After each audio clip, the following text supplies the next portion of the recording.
Welcome back to Next Gen Investors, where we break down our last episode stock picks, what happened this past week in the market, and what's expected next week, and then our next week's stock picks.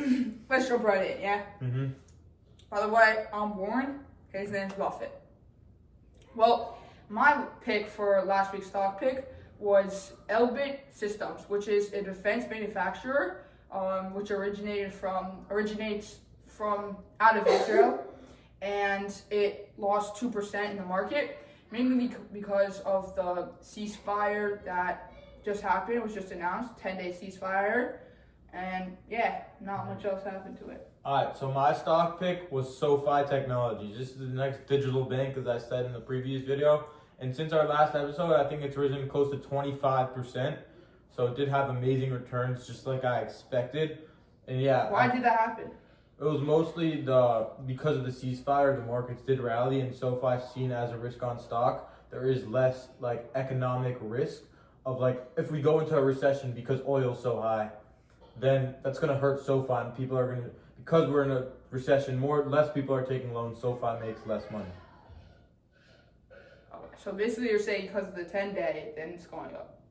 Yeah, because the war provided an economic risk because it made oil prices really high. And when you have oil prices high, that increases the risks of a recession.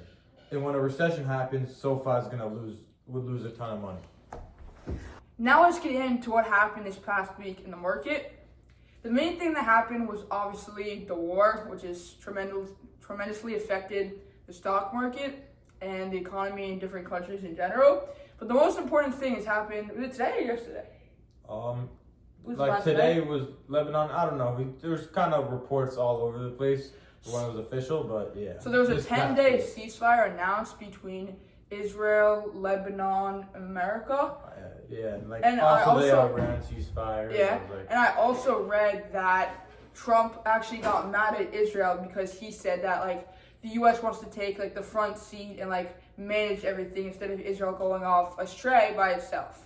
So that's pretty important, and send the markets up a lot. I think the S&P was actually at 1.2% today, around there. Mm-hmm. What do you got? Yeah, markets also hit all-time highs this week. Yeah, 7,030. Yeah, it's pretty crazy. Yeah. A recession's coming. It's obvious.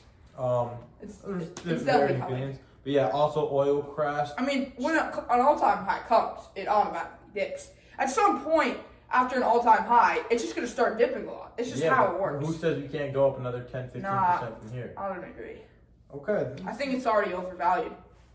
Okay. I think there are definitely stocks that need some retracement. It's not the stocks. It's the market in general.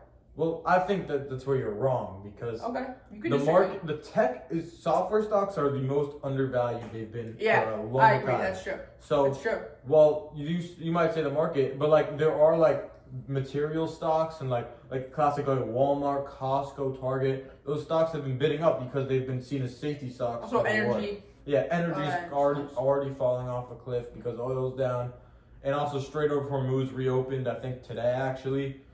And then another important thing that happened this week were the earnings this week.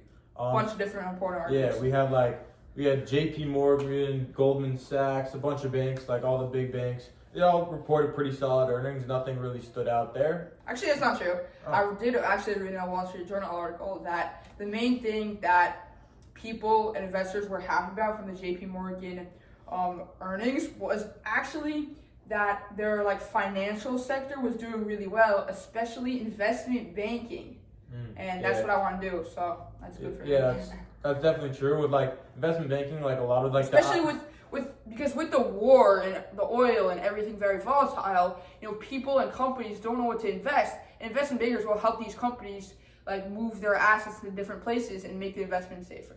And I think just another point on investment banking specifically for this year is literally supposed to be the craziest year for IPOs we've seen in history. Anthropic, ChatGPT, SpaceX. That's a combined, I think it's $2.5-3 trillion. Yeah. This is the biggest, by far. So this, and investment bankers. And honestly, I think the hype for ChatGPT and Claude is way too much. I think it's gonna die down. SpaceX, I can see it going somewhere, but just based on AI, I don't understand. What are they making money from? When people buy subscription and their It's API. not enough though. It's just not enough. That's not enough. There's 800 million people using ChatGPT every week. So How if many you, people are paying for it? if you could get all one of those people to pay But they're $20 not. a They're month, not. I'm just saying. I'm saying like long term, if their product becomes so valuable to people, 800 million people paying $20 a month, you're making 16 billion MRR. And Yeah, you're making- but if let's say ChatGPT makes everyone pay for subscription, right? But Gemini's free. Everyone's just gonna go to Gemini. ChatGPT So the real- isn't that much better The than real Gemini. question is like, everyone thinks like, who's gonna win the AI race? Is it gonna be Gemini, Anthropic, ChatGPT? The real question is, everyone's thinking, this is really interesting, is something I've been thinking about, is everyone thinking is that software stocks are gonna get commoditized? Why would I ever use Adobe for like editing an image when I can just put it into AI? They're gonna be integrated together. That's why. But another interesting thing to think about that I really don't think the market has really thought is, what if actually like AI gets commoditized? We have so many big players. There are a bunch of Chinese players. There's Gemini, there's Claude, there's ChatGPT. So if all of them make like competitive products, it's just gonna be a pricing war going down. And eventually it's really good for the consumer because we're gonna get AI at cheaper prices. It's great for us, not great for the But companies. for the companies, that means they're gonna have a pricing war all the way to the floor. And I think this actually doesn't apply to Gemini because with Gemini especially, their whole point of making Gemini so that people will more use Google and they integrate Gemini into the Google like database and stuff. So I really don't think that's gonna apply here, but for ChatGPT and Claude and other AIs, it will. So that was a great point. Another thing, like Claude did release their new model, Opus 4.7, but people, like the whole point is that like they're still gatekeeping like the Claude Mythos, which is claimed to be their best model yet. It's supposed to have like crazy stuff. There's a lot of theories about that, and also one of the craziest things I saw this week was actually Allbirds. So this was a shoe company. Their stock was down, I think 98%. Oh yeah, I heard it went up And like a ton, right? basically what they did is they literally sold their entire business and just pivoted to buying AI GPUs. It is, and their stock rose 600% the next day. Yeah, I It saw is that. one of the most insane things I've seen in my life. Personally, I think this is like kind of a scam.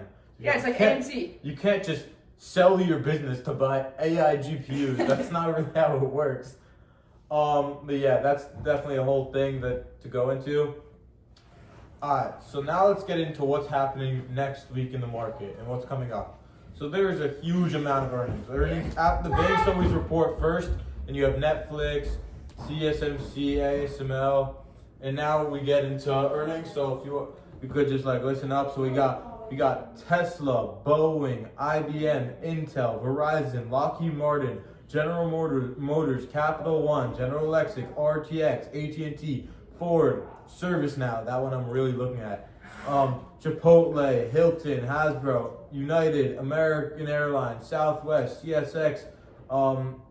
Yeah, that's pretty And much I don't it. want to downplay those earnings, but what's going to be insanely important is the week after the earnings. Yeah, so in 2 weeks. Where a lot of Mag 7 yeah. stocks will be reporting earnings. Yeah, that's when you're gonna have like the Metas, the Microsofts, Apples, all like big All the important stocks. ones. Yeah, so like earnings season is really starting to ramp up, and that's definitely gonna be something we're looking out for the next couple. Especially of with weeks. AI. Mhm. Yeah. And also, as we mentioned, the 10-day ceasefire is still in effect. So if one of the countries breaks it, like that's going to be really important for the market.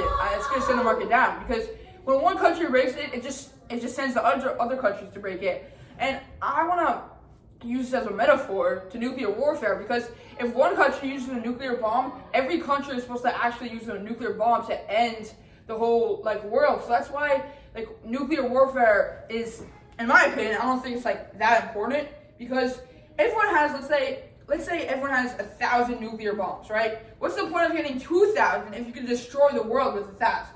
You understand what I'm saying? Yeah. So that's a cool thing I thought about. And then we also got like jobless claims. Nothing much important, but like there is a Fed meeting coming up in a couple of weeks, and then after that Fed meeting, we're going to be getting the new Fed chair, Kevin Warsh, which should be very interesting That to was see. name was Mike Warsh. No, it's Kevin Warsh. And that's definitely going to be very interesting to see how he handles rates, whether he cuts, maybe even hikes, I don't know. But it's definitely going to be interesting to get a new Fed chairman. Before we get into the stock picks, I just want to shout out my classmates who have watched the video this far. Let me say your initials: JS, JP, MF, MB, LE. Whoever hears this from my class, just say the word flamingo to me and I'll know what you're talking about. Now let's get into the stock picks. My stock pick is actually not going to be a stock. Just kidding, it's going to be a stock. Intel Corporation, reporting earnings next week, along with a long list of other companies. And I think it's going to be important because it's one of the first semiconductor companies to report earnings. Not mainly a semiconductor company, but mostly focusing on computing and technology. So that I think that will have a great earnings, and that will set the way and like the street for the rest of earnings season to come. So that's why I'm taking Intel. Decent pick. So my picks can be Rubrik. This is a cybersecurity stock that's still off a ton from all-time highs because AI is somehow going to replace it. So what Rubrik does is they know eventually cyber I attack. don't like that pick. I don't like cybersecurity picks. I'm going to explain to you what it does. So they Don't know, invest, guys. they know inevitably It's keep going down. that cyber attacks will happen. It's So- happening right now. No, I know cyber attacks are going to happen. Oh, it's So getting what way worse. Yeah. So It's getting what progressively worse. Rubrik is, by the way, that's just a bullish thesis for cybersecurity. There's going to be more cybersecurity attacks. And I'm really bullish on cybersecurity. shit. There are more attacks because of AI. That just means you're going to need exponentially more cybersecurity. What do you mean because of AI? Like AI, like the reason Claude hasn't released their best Mythos model is because they're worried that if people use it, they're gonna be able to trick it and like get it to hack stuff. Because it said it's so good at coding that it's able to find even like exploits and little things and like piece them together so you can get around them. Honestly, I just feel bad for all these people who like have worked so hard in life to like be able to be elite coders, or like I'm being serious, No, be yeah, elite at sure, drawing, sure. and their job is getting taken instantly. No one's ever paying them for anything again. Why would you use them when you can just go ask Claude for $100 a month to build you an app in 5 minutes? It doesn't make any sense. Here's the interesting thing where I think Warren's missing the point here, is that people are still hiring software developers. It's a thing. Because you're missing the point where like, I don't, like if you ask AI, Honestly, like what use is this? AI to prevent AI from attacking you. That is a good idea. So Claude released Project Glasswing, which it teamed up with cybersecurity providers and gave them access to this model because they know that like these are the people that literally hold up the entire digital world. So back into my stock pick, Rubrik. So they know cybersecurity attacks inevitably will happen. So what they say is sometimes cybersecurity like attacks will steal your information. Say, if you don't pay us $10 million, we're deleting all your information. That is a really bad place to be in because then if you're deleted information, they delete all your information, your company's gone. So what Rubrik does is they're kind of like a backup storage. So they say, we'll store it. So if you have cybersecurity steal all your information and threaten to delete it, company. they say, we'll They store it your for you. information. You could just store it in another place. No, these are for major companies. Like, you can't store Amazon on a hard drive. That's not how it works. They store Are the you talking to the backbone consumer or to the company? to the company. Oh, okay. They're talking like Amazon. If we know, let's say someone comes and says, we're going to delete all of Amazon's entire infrastructure unless you I give don't us understand. $1 billion. Why can't an AI or whoever is trying to hack into the company just hack the database that Rubrik has? That'd be very hard. Don't people say that about these companies themselves? It's No, hard to but hack. Rubrik's not like that. It's Oh, not. why is it not like that? What do you explain? I haven't done a deep enough dive into Rubrik. Don't listen to this But guy. I'm telling you, it's going to be very important for the future. Well, thank you so much for joining us. Don't invest in that stock, and we'll see you next week on Next Gen Injustice.